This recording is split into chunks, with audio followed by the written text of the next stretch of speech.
Thank you to all of you who are tuning in, joining us on Zoom from wherever you are to hear our lunchbox lecture today, as Abby said, on Operation Magic Carpet, which ties in really, really well with a lot of our 75th anniversary of the end of war programming that I know a lot of you have been tuning in for. So thanks for being here for that, and thanks for being here today. Like Abby said, my name is Collin Makamson. I'm the Assistant Director of Education for Curriculum here at the National World War II Museum. And I gave this talk a few years back, and I'm happy to give it again for the 75th anniversary of really the end of the war, of bringing America's veterans, servicemen, men and women back from the far-flung parts of the globe where they found themselves, and bringing them back home. It's also timely as well, and I'm happy to talk about it since I know so many of our museum friends in Southwest Louisiana, in Mobile, Pensacola, in the Midwest, and the Pacific Northwest are not at their homes, or having to flee their homes, or suffering some of the effects of some of these disasters we've been having throughout the country. So we want to say the museum's thoughts are with you and your family and your friends as we give this talk today. So as I said, the topic is Operation Magic Carpet, and it is the journey of America's servicemen and women home at the end of the war. It's no matter where men and women served overseas, what service branch they served in, what they did, this coming home experience is a near universal one for those who were lucky enough to survive the bloodiest war in human history. We see some scenes here of jubilant service personnel, men and women, at the end of the war in front of the American Red Cross in Paris, hearing that the war is over, that they're going to survive, and then the process and the problem that's faced by the American government of how do we get these millions of people, 8 million Americans scattered across 55 theaters of war all over the globe, how do we get them back home? So we're going to go through a quick summary of Operation Magic Carpet. I say quick because the topic's big enough. If you wanted to dive deep into one part of it, it could be a lecture unto itself, it could be a book unto itself. But like I said, I like to talk about big experiences, shared experiences, universal experiences.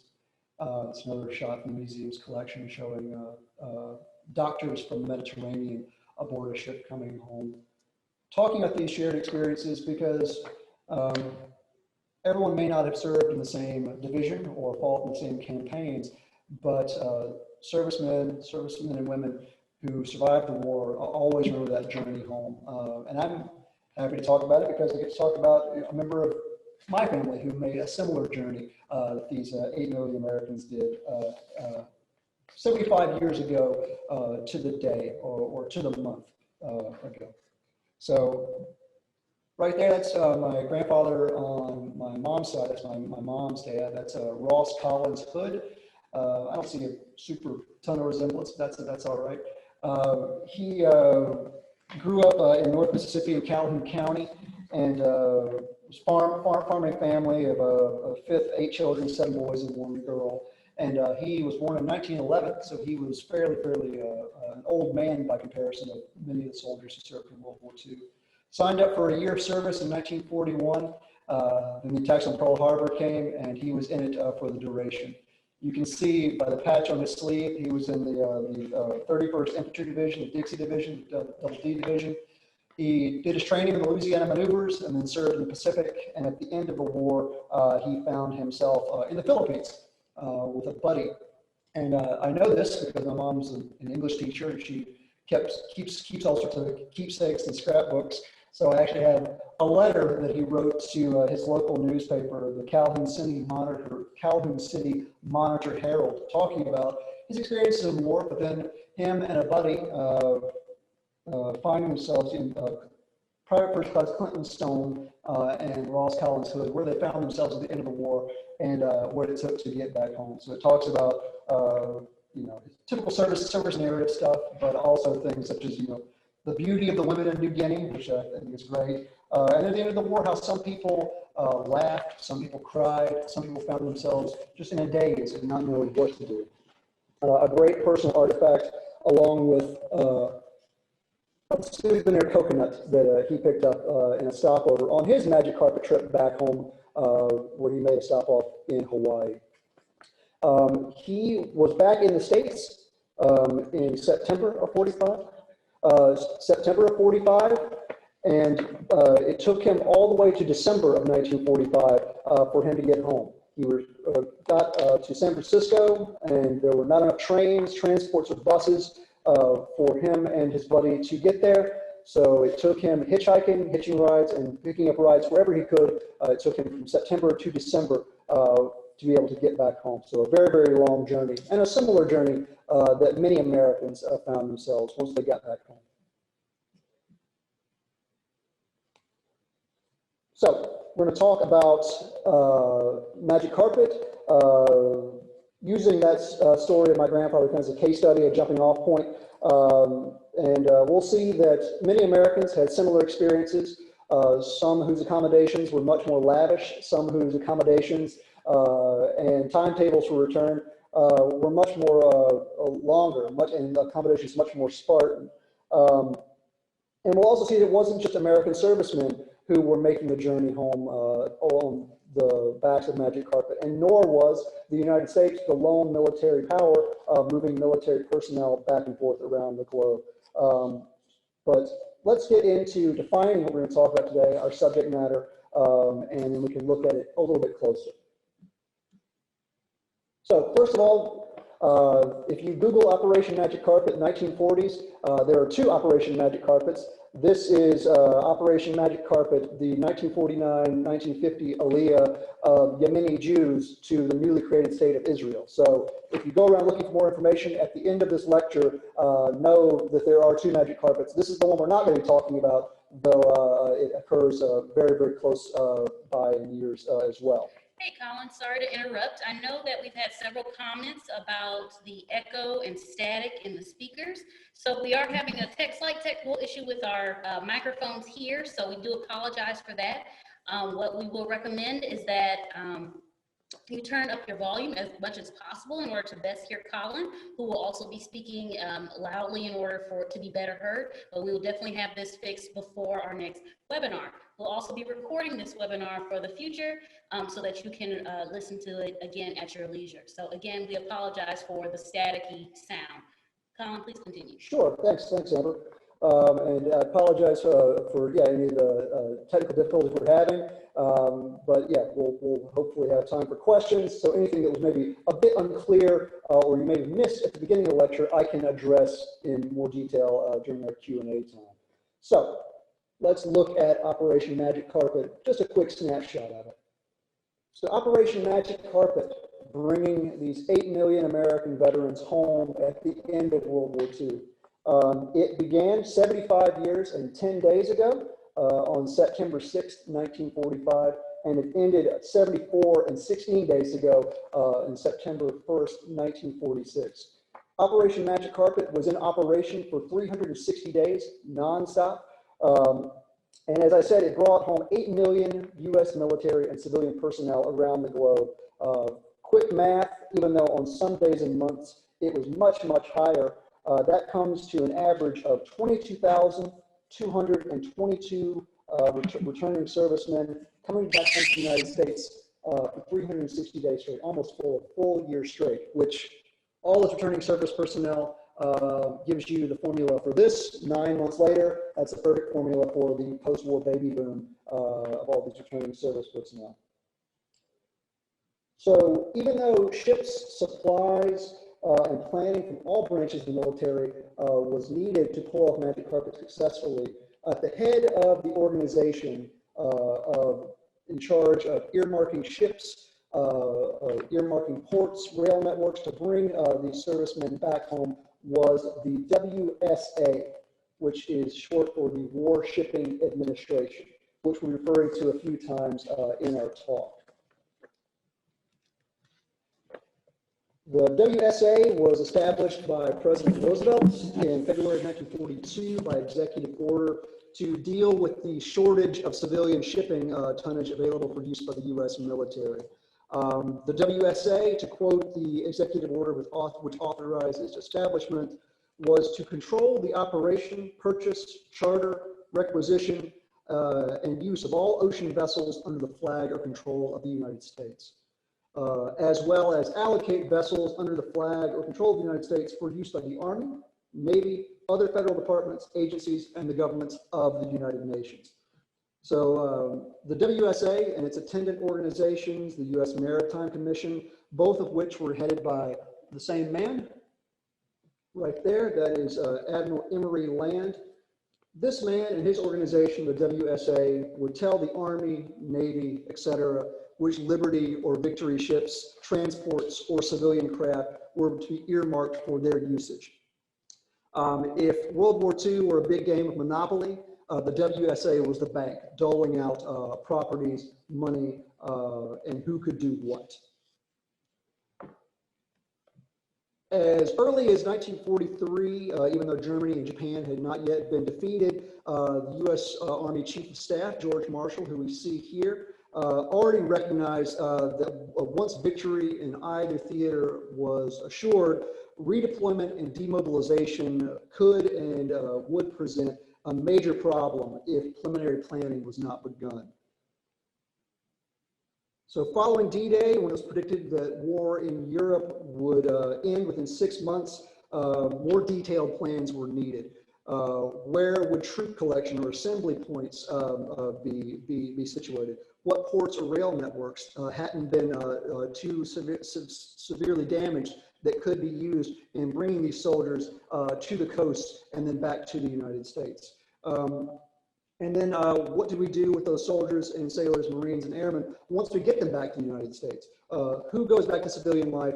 Who is going to be redeployed to be used in the Pacific? And whose ships will be used to get all of these people back home or to the Pacific? So as part of this initial plan, 43 and 44, the WSA, the Warshipping Administration, is in control of a vast armada of cargo carriers. The Army has its vast wartime fleet of troop ships, and the Coast Guard has its force of assault troop ships. These would be the primary vehicles to bring service personnel in Europe back to the United States and out of the ETO once Germany was defeated. So we have the WSA, the Army, and the Coast Guard. Who's missing from that? So the service branch is obviously left out of, especially when you think of maritime power, is the United States Navy. Faced with the imminent possible invasion of the Japanese home islands, the Navy was unwilling to relinquish any of its craft for use for transports to bring servicemen back home. They needed everything they had in the Pacific and were unwilling to relinquish it. So until the beginning, 1943-44, until Germany is defeated, bringing American service personnel home or being redeployed to the Pacific was the work of the WSA, the Army, and the Coast Guard. Which brings us to a larger question faced by service personnel around the American service personnel around the globe at the end of World War II is who's going where? Who gets to come home and when? Who's staying on for occupation duty? Who is being shipped back to the United States, but then being redeployed for occupation duty or combat in the Pacific? So by 1945, the average American serviceman and servicewoman had been overseas for about 16.2 months, some for much, much longer. And even before Japan was defeated, there was a real strong public outcry and clamoring and lots of pressure being applied to American politicians, American leaders, and even the presidents to bring the boys home. The war's over, bring them home as fast as possible. There was even a slogan that American servicemen, GIs had, let's get home alive by 45. This idea that we want to get home by the end of the year. The war is winding down, the war is over, get us home as fast as possible. So to answer that question of who gets to go home when and who has to stay on, entered in the ASRS, or the Adjusted Service Rating Score, more informally known as the point system. And the point system, developed in mid-1944, was supposed to answer that question of who gets to go home, who stays on an occupation, and then who goes over to the Pacific to continue the fight against Japan. In theory, under the point system, you would earn credits for various actions and activities such as months served overseas, days in combat, wounds, awards, special services, number of dependents, marital status, a whole host of things.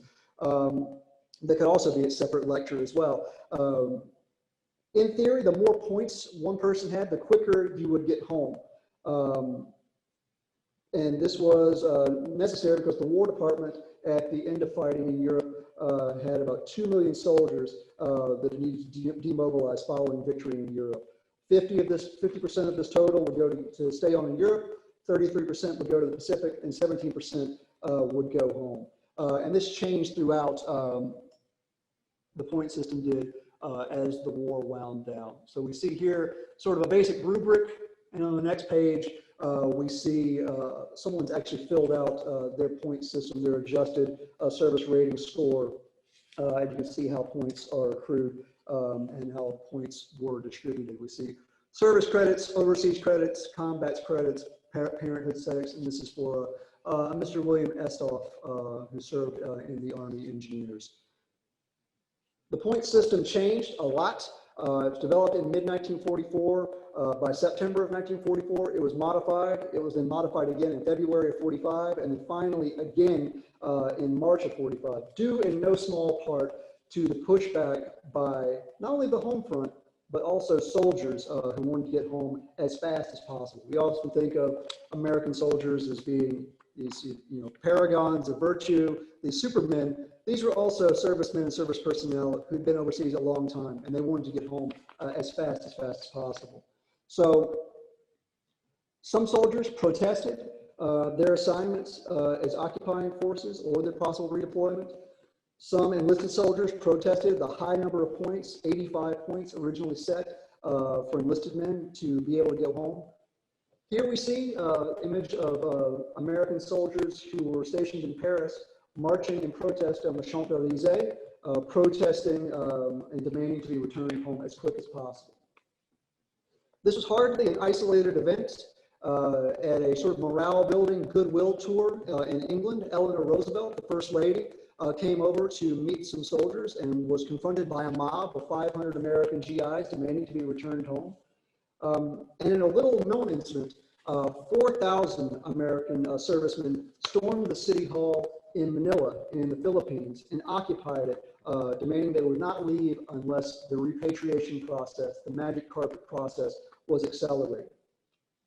Ultimately, it was this outcry by American soldiers, as well as pressure on the home front, coupled with the unexpected surrender of Japan 3 months later in September 1945, that rendered the original slow demobilization plan moot and propelled Operation Magic Carpet into rapid action. And very, very rapid it was. On VE Day, there were over 3 million Americans in the US Army stationed in Europe alone. By the end of 1945, there were less than 700,000 total American soldiers remaining in Army uniform around the globe. So from 3 million down to 700,000. Similar figures exist for the Navy, whose total force stood at 3,380,000 sailors in 1945 and less than 500,000 by 1946 end. George Marshall, who we see here again, described Magic Carpet in a bit less than kind terms. He said it wasn't a demobilization, it was a rout, meaning that it sort of became chaos after some point.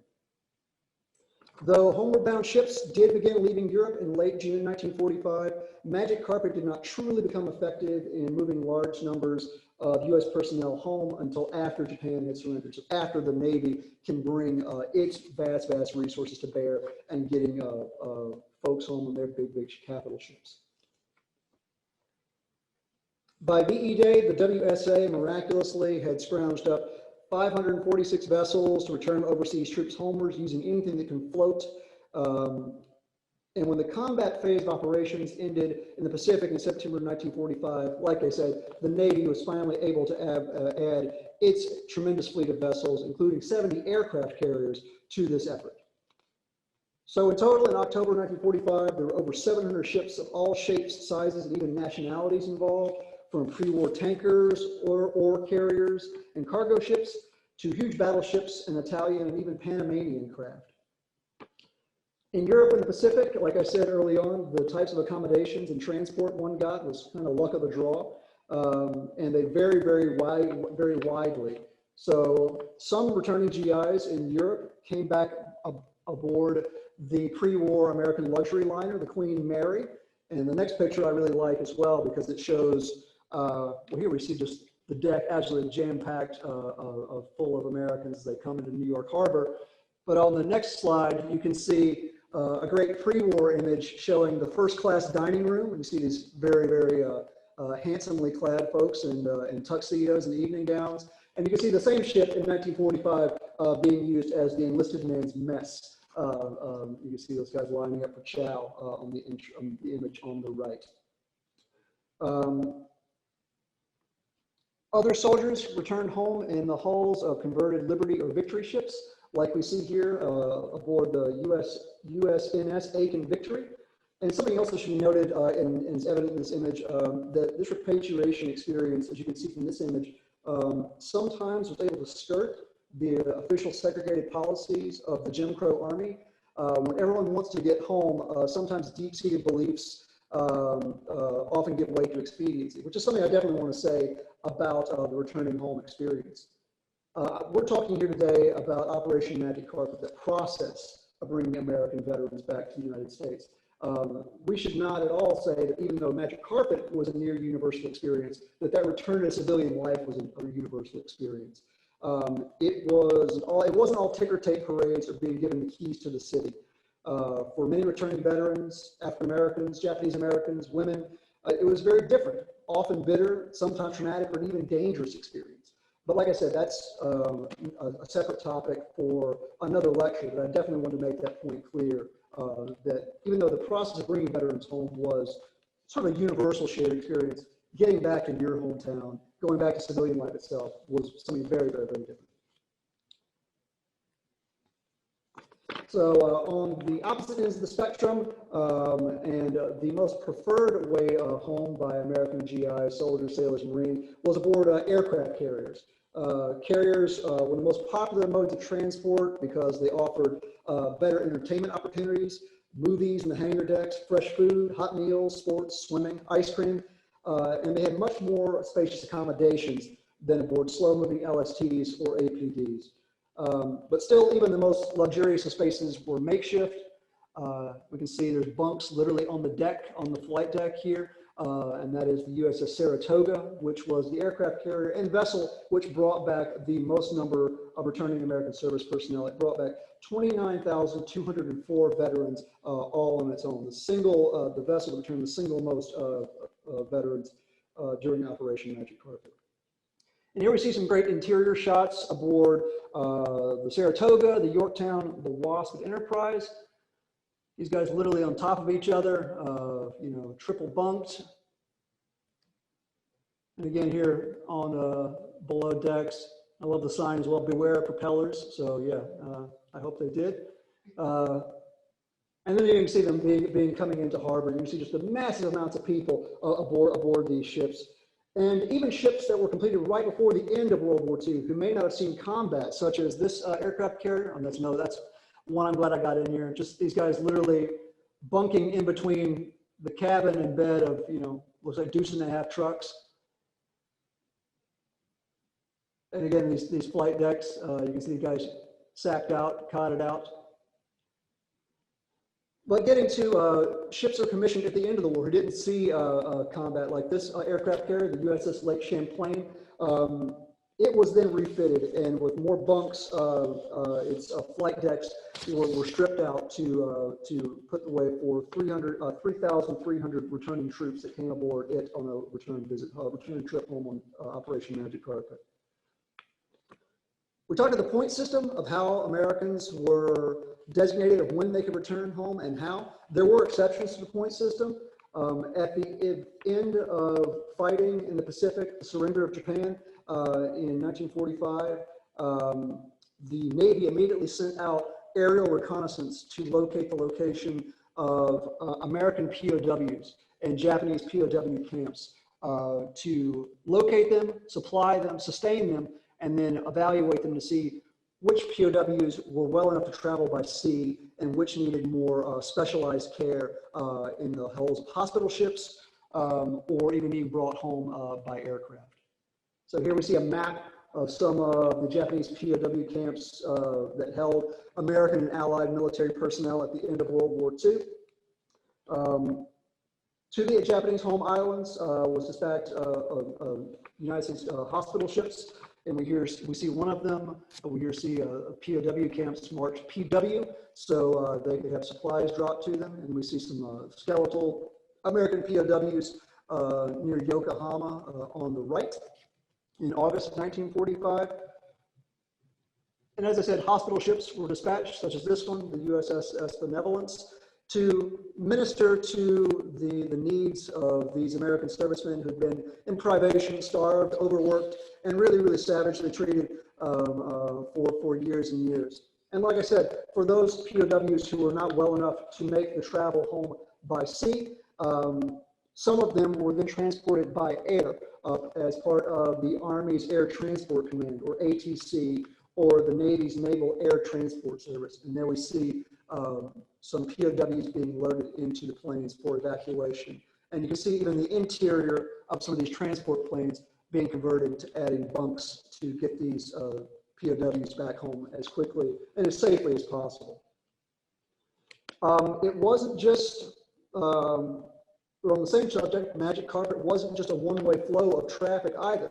There were over 500,000 German and Italian, POWs that were being returned by the aid of Magic Carpet as well. From all of these POW camps that were in the United States, especially a plenty down here in Louisiana, mainly working in agriculture and in forestry. And here we see an image of German POWs being put aboard a train to be taken to a point of embarkation for their voyage back to Europe. And it wasn't just military service personnel either being returned by Magic Carpet. Cognizant of the fact that over 500,000 women had wed American GIs, the WSA authorized 29 troop ships to deliver war brides back to their new homes in North America. So yeah, this newspaper clipping talking about travelers being prepared for their trip overseas. Some war brides excited, smiling for their trip, holding American flags with some GI emblazoned donuts, perhaps, or some sandwiches down the right. And I love this image especially. These are war brides who are receiving a lecture on where they're actually going, looking at a map of the United States. So I don't know, maybe they were all told they were going to Hollywood or New York, but here they're learning that maybe they're going to Arkansas or Louisiana or Georgia or North Carolina. Traveling perhaps for the first time. So it's really, really a remarkable experience. The movement of Magic Carpet took place in phases. Obviously, no one's taken a direct, straight shot express flight or trip from somewhere there in the Philippines straight to their home port. And not every ship that was assigned to Magic Carpet would make a round trip either. Some would ferry soldiers to gathering points or collection points, and they go back to receive more. Only some made the journey from across the Pacific, taking people all the way back to the West Coast. So 30% of military personnel in the Pacific left from the Philippines, like my grandfather did, 30% from the Marianas, and 30% from Okinawa. The remaining 10% embarked from Hawaii, Korea, China, and the Southwest Pacific. Hawaii was used as a transfer and gathering port, and personnel then bound for the East Coast were then separated from those heading back to the West Coast. Also, the Navy chose its transports and ships it were designated for Magic Carpet duty deliberately. The deliberate purpose of laying up downsizing or mothballing large numbers of its vast navy. So sending troops back home, but then also sending back home ships that they realized would no longer be needed in the Pacific. Ships that were obsolete, damaged, or earmarked for the scrapyard. Tanks, planes, and ships, the officers and leaders and generals complained, started to suffer from the lack of trained mechanics, which combined with demand for more space, for more veterans returning home, gave rise to the jettisoning or destruction of planes, PT boats, or other smaller craft being pushed over the side, burned, or abandoned. Even though not all of America's fighting forces would make it home by Christmas of 1945, December of 1945 was by far the busiest month in Operations Magic Carpet's 11 months of operation, with almost 700,000 persons from every service branch returning home. Month by month, the Magic Carpet numbers grew to almost astronomical proportions, whereas during the war, the American shipping had averaged bringing about 150,000 soldiers transported to the ETO. From VE Day to September of 1945, over 1,400,000 Americans were repatriated. From October of 45 to April of 46, this number swelled by another 3 million. By the end of February of 46, the European phase of Magic Carpet was essentially completed, and the last troops returned home at the end of the Operation Magic Carpet from the CBI, the China-Burma-India theater, in September of 1946. When Operation Magic Carpet, the largest mass movement of humanity ever attempted or accomplished, would come to an end. So with that whirlwind of facts, I wanted to take a look at some of the artifacts and items we have in the museum's collection. You saw a few images at the start of our presentation, but I wanted to show some images and artifacts that we have here at the end as well. So this is from the museum's collection, another great image from those veterans, from that last wave of returning veterans. We see that banner hanging aboard the ship that says, "Goodbye CBI, hello USA." So sort of goodbye China-Burma-India, hello USA. Here we see some images from the cruiser USS Mobile, who had duty along with the USS Benevolence, bringing prisoners of war home, American former prisoners of war home to the United States. And here we see that stringy thing hanging out behind, above Mobile, is its homeward bound pennant, which is a medieval tradition dating back to the late 19th or early 20th centuries. Can only be flown by ships who have been outside the United States for 270 days or more. And so the USS Mobile's homeward bound pennant we can see there, and here we see the men assembling it. It's 1,000 feet, 1 foot for every man aboard the USS Mobile. So very, very cool to see how that looks and see how that works. Many men on their returns home made these pennants. They also made even more elaborate banners. Here we see men of the 35th Infantry Division returning to New York Harbor aboard the Queen Mary, that ship we saw earlier. And they've made a remarkable welcome home banner they've hung out over the side. And we can see also that the men of the 35th ID are very excited and want to get a good look of their home. And they've actually hung the banner out, but when the men saw it's kind of obscured their view, they cut holes in it so they could get a better view of it. We have one of these in the collection, not from the 35th ID, but from the 79th Infantry Division. And in the style of almost Civil War guidons, they made a banner that showed all the places they'd been and all the places they were entered in combat. It's really cool to see how big it is here, but the next image I like even more, but you see just the vibrant colors. So take a look here, and then take a look here. Just look, that's so, so beautiful, and it's really great that we have that in the collection. And those guys hung that out to show, where they've been and coming home. So this gentleman here, that is George Pelotas from Dayton, Ohio. He served in the Pacific aboard the armed transport USS Oak Hill, which we see on the right. And just as the Navy kept up its traditions like flying homeward bound pennants, they also came up with new traditions. And as you can see here, George's membership card within the Sacred Order of the Magic Carpet, meaning that he had made it back home on one of these ships, was dated there March 1st, 1946. Someone akin to a shellback certificate. Men aboard these ships made these for each other, so a little keepsake. And we see it wasn't just the Oak Hill that did this as well, because we see some other examples in the museum's collection. This is from a collection of Mr. Dallin Dunton of Smith Center, Kansas, who served aboard the attack transport Lilani.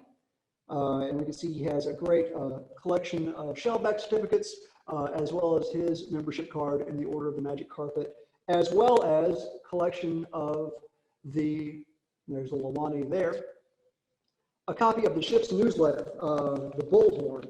And we see here, he kept copies of it. And on the next page, we can see talking about Magic Carpet specifically. So the lights go on again. On sunset on September 8th, the lights on the masts and sides of all the ships went on again. And after 3 years and 9 months of blackout, ships steaming out along the billowing water looked like Main Street on a Saturday night. Also from the Bullhorn, we see the Lilani received 18 naval officers and 1,358 enlisted High Point men for transfer. Ended up at Saipan, where he took on 92 more and 469 more enlisted men. The total number of passengers on board now stands at 1,937. So really a day-by-day snapshot of the miles they're traveling, as well as the personnel they're bringing back home, written by the people aboard the ship. Similarly, we have a newspaper from the USS Hermitage, bringing troops back home to the United States in board their newspaper, the Scuttlebutt. We see here an issue of the Scuttlebutt saying, "Goodbye, Japan." That's what the 5,843 officers and men aboard the ship are saying, or at least thinking, as we sail from the shores of Japan homeward bound. And the Scuttlebutt also is great because it has daily accounts of their travel, but also shows the Navy is adjusting to that pressure from enlisted servicemen and people on the home front, cutting the points needed for Americans to qualify for discharge. It's also great because it shows the route it took. We see it there, embarking from Nagoya, Japan, to Midway, to Hawaii, then up to the northwest in Seattle, where it arrived in February of 1946. And a great message from the captain, talking about the trip that they took, wishing his men who served with him well. And then the captain's message on the souvenir edition, the final issue of the Scuttlebutt. Thanks from the crew to the captain, and from the captain to the crew. And a great image of what it's all about, of coming home to Seattle. And what shows are thinking about. A chair that's soft, a bed which gives, little ones, mother, dad, the glow of her smile, the hand of a friend. And news when it's news, and shoes without mud, clothes to your tape, food without cans, a new movie or a warm or cool or dry place, freedom to do all the things you want to do when you want to do them. That's home. So that's just a quick summary, like I said, of Operation Magic Carpet, one of, if not one of the most remarkable achievements of the World War II era, of bringing these 8 million Americans back home to go back to civilian life, their fighting and service done. And really it was able to be pulled off in less than a year. Again, a near universal experience shared by veterans who survived the war, and bring them home to a well-deserved rest and a well-deserved welcome. So with that, I apologize for any technical difficulties we may have had with our sound. I'm more than happy to entertain any questions, answering them as best I can. And if there's something I don't know, I'll tell you plain that I don't know it, but I'll find someone on our great staff here at the National World War II Museum who will know it, and will answer your questions for you. So thank you for listening to me. And like I said, I'll be happy to take any questions you may have. All right, Colin, we have one question. What was the ship that carried the most troops in one voyage, and what was the record amount? Well, I know the most in one trip, I don't know. The USS Saratoga that I mentioned earlier on, that was the ship that carried the most total in its cumulative number of trips. I'll look it up, but I would imagine it would be an aircraft carrier, just because it would have the capacity to bring more and more men aboard its decks. And I would imagine it would take place in that sort of middle phase that we talked about when I was going over those numbers. Probably from the end of 45, December of 45, when Magic Carpet was at its most dynamic and its highest sort of supercharged, with really all the disposal of the American military at its disposal. I would imagine it would be an aircraft carrier. The Saratoga brought the most home cumulatively, but no, I'll look it up and I'll try to have an answer to post back when this recording is posted. Maybe I'll put it as a comment to answer your question. Thank you. We have another question, this one from Facebook. How many soldiers were sent home as compared to being sent to the Pacific Theater for more fighting? I have that in my notes and I can find them. Actually, I gave this talk, like I said, a few years back, and I made notes for questions that I got then, for the questions that I got now. So yeah, there were Americans at the end of the fighting in Europe who were already earmarked for, they knew they weren't going home. These were divisions that were already designated to be occupation forces in Germany. And units that have been overseas for less than a year. So looking at that total number of who you see staying on and then who you see going to the Pacific, they took a lot of these pre-considerations into consideration, saying we have to have an occupying force in Europe. We're not going to send home people who've been overseas for less than a year. So earmarking those people for demobilization who had been fighting in Europe since 1944, those are the ones given first look to see they have enough points to earn a trip home. But there were deliberate means taken to say we have to have an occupying force here, and then also, yeah, again, looking toward the Pacific to see which of those soldiers would then be redeployed. The next question that we have, were the service personnel left at whatever ports their ship arrived at to make their way home on their own, i.e. no transportation home was provided? It seems to be different. I think a lot of these GIs, we hear this a lot about even going to gathering points or going to assembly centers to make the trip back home.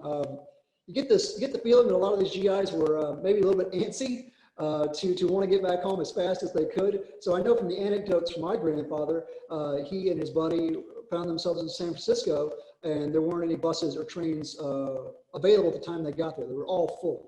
So they didn't have a way to get directly home to Mississippi, which obviously going from San Francisco, a major population hub on the West Coast, going to a small rural area in North Mississippi, that's not surprising. So I don't know, but it definitely tells you from some of the letters we have in our collection and some of the personal accounts we have that maybe a combination of the both, that these GIs have been overseas for that long, maybe didn't want to wait, a week or 2 weeks, and said, the hell with it, I can hitchhike or I can catch rides as best I can and make my way home faster than the Army or the Navy or the Marines will get me there. So I don't know, but you read about there were definitely shortages in everything of these soldiers returning home. Housing was a real issue of where to put these guys up, where to feed them, demobilization centers in general, of how we're going to house these guys that were going back to civilian life, what we give them, what we take from them. And then where do we send them? If there's not a straight shot to a big place like New York or San Francisco or Chicago, how do we put together this intricate spider web to send someone home to Calhoun County, Mississippi, which probably has a smaller population than a city block in New York. But how do we make sure that these soldiers aren't stuck stranded somewhere? So I don't know. I bet it's a combination of the two, if I had to guess. And knowing from my grandfather's letter and from knowing him personally, I bet it's also a combination. Those guys didn't want to wait anymore. Now, Collin, we do have two questions in regards to POWs, Sure. Especially, like any of the Axis powers. Mm-hmm. One of the questions was, how did they get back to Germany if they wanted to go back? And then do we know of a relationship of how many wanted to stay in the U.S. rather than go back? That's a great question, and you're absolutely right on. A lot of these, especially German POWs, who were treated relatively well, abiding by the Geneva Convention as Germany did, and its treatment of American POWs. We did as well for the treatment of German and Italian POWs. So the German and Italian POWs who left, they were put on buses or trains, taken to points of embarkation and transported back to Europe, again, similar to the WSA, on board whatever ships they could find. So I'm sure some had probably a less than lavish ride across the Atlantic. But you're right, especially German POWs who now found themselves returning to what would become the nascent East Germany, starting to look at, well, it's not my home country, but the commandant and the locals in Georgia or Mississippi or Louisiana or Alabama treated me pretty okay. And we have documented in our collection and from tons and tons of anecdotes and from just even looking at the makeup of communities that grew up around those former POW camps, that you definitely saw former POWs wanting to return and actually return, of getting out of not wanting to live in the Soviet-dominated East, of not wanting to live in a village that had been destroyed in Italy, not wanting to live in a city like Dresden that had been bombed out, to wanting to make that return home. So exact numbers I don't have, but you're absolutely right that those networks and those conversations existed, and we definitely have evidence of it, of individuals who returned, but then also correspondence in the museum's collection of former POWs writing to former commandants saying, is there anything you can do for me? You know, remember me? I was a really good prisoner and you treated me very well, and I really want to come back there. And Collin, we have time for one more question here. And this kind of like, we've had some people asking about some personal, trips with family members who had come home on Magic Carpet, but then also people wondering, how they learn more. So if they wanted to find out about, particular ships, or if they wanted to find out overall about Operation Magic Carpet, do you have some suggestions of books or materials that folks can do some research at home? Certainly, an article that I based my talk on, and also that I used for my talk, that I wrote, that gives written out, so you'll have sort of the full beginning, all the stats and figures that I mentioned on Operation Magic Carpet.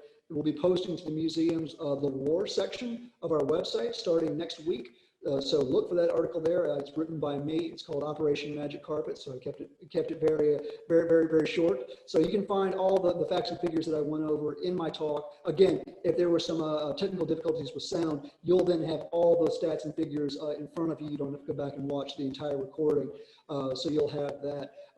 Definitely, those records are out there, especially for ships, wanting to research where people came home and when. And also demobilization records are a great resource to look at as well. But I think I have in my article that publishes in the museum's the war section next week, I have some links of where you can look at if you want to find out more. There are some ways that you can use some of the museum's collection, but then also some state and local records to assemble and reassemble the story of your relative's journey home. But it's a fascinating story, and it's a talk I like giving, and just because, again, I think people think of World War II as just battles and campaigns. It's not. It's about us taking care of the millions of men and women who fought in World War II to make sure they get back home safely to the homes they were defending.